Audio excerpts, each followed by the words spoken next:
Good morning again, Thresholds, members and family, the Kankakee Freedom Center. So, just in review, this is part two of a healthy model of intimacy.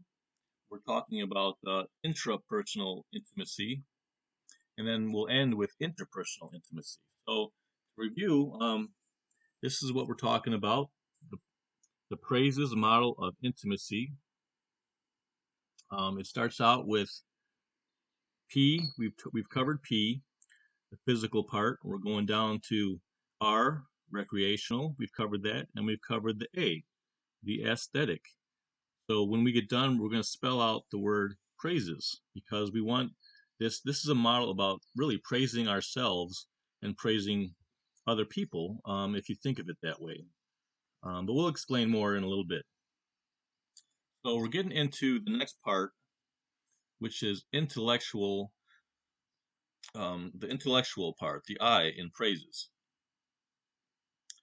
So for I, it stands for intellectual. You want to assess self-talk. Self-talk is a big issue, and I'm going to talk about that in another YouTube video. But for today, you want to ask what messages are prominent in your mind. Practice identifying self-defeating messages and ending internal dialogue from a wise mind. So when they say wise mind, we want it to come from a place in our minds that is reason and wisdom and truth. We want to challenge those negative thoughts with wisdom and truth, the actual truth of self-talk. It says mirror, validate, and examine external messages before accepting them. Also, examine your problem-solving skills. Define problems behaviorally and analyze to a workable resolution. So for this intellectual part, a lot of it is problem solving and part of it is self-talk. Then we move on to spiritual level. We want to be able to be leading a value-laden life, understanding life, and forming and acting priorities. This involves having a positive future projection. This future projection, descriptive, and talking about the spiritual part of this, it doesn't mean religion.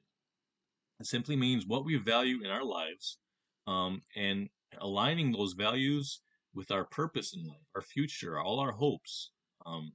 We want positivity, and we want to be descriptive as possible. Maybe sit down with yourself one day and write it out. Write out what you value in life and your 5 priorities and what you want from life and how to achieve those. You don't just want to write your goals down. You want a plan of action, basically.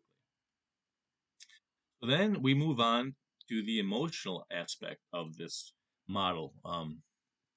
The E part is called emotional, recognizing and tolerating the full range of emotions from joy and euphoria to anger and sadness, understanding what triggers the emotions and having a repertoire of options for healthy expression of the full range of emotions.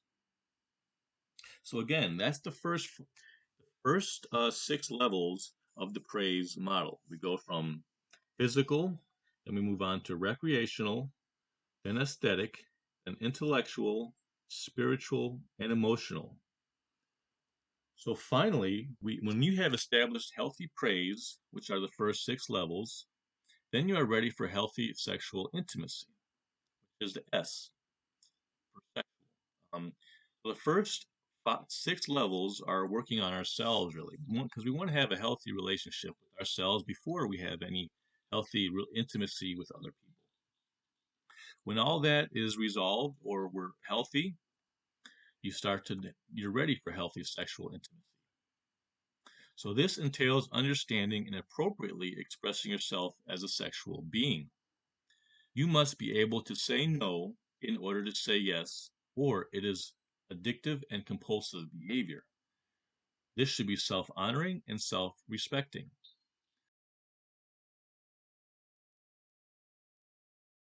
The sexual to contribute to a sense of wholeness And so think about sex. I mean, a lot of times in our culture, we think of just getting what we want, um, being involved in a sexual aspect, regardless if a person says no or yes. So this is saying you should be able to say no first. You want to have boundaries.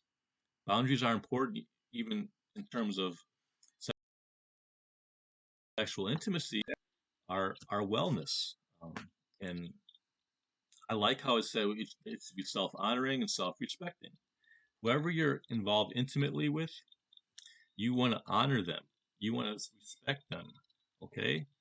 The goal is connection, not just self-gratification. That's a good point. And you want to contribute to a sense of wholeness and self-awareness. So, in conclusion, it's vitally important to cultivate healthy intimacy with self before you will be able to nurture healthy intimacy in other relationships. Take some time to develop a plan for connecting with your true self. This seems like a foreign concept and you would like to discuss how to implement such a plan, I encourage you to talk about it with your counselors, your support worker. Reach out to them and tell them you have this plan, that you saw this and you want to work on it. It really does make a difference. So that's all I have for today. Thank you, members, for listening. And if you have any comments or questions about this, leave them in the comment section below, and I'll be happy to answer.